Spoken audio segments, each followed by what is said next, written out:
anti-racist workshop with these people, and they're all real people, and we get them to join in on some things that are really like morally repugnant, because they're terrified of being called racist publicly. They can't stand that thought.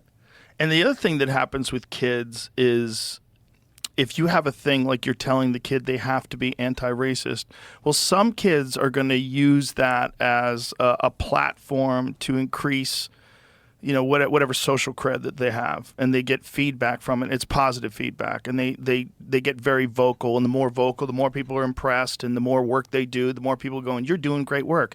And then you get what's essentially like the racial version of Greta Thunberg.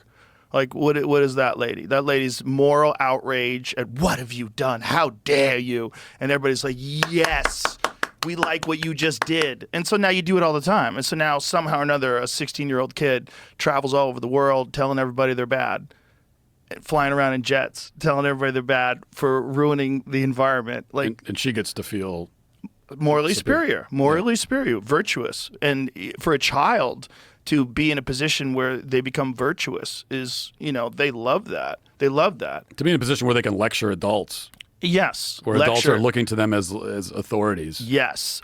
College kids love to do that. The moment they're out of their house, the moment they don't have their parents telling them what to do anymore, now they can tell other people what to do. And it's just like, it's one thing that you see online from people who have been bullied in the past, people that have been picked on and fucked with.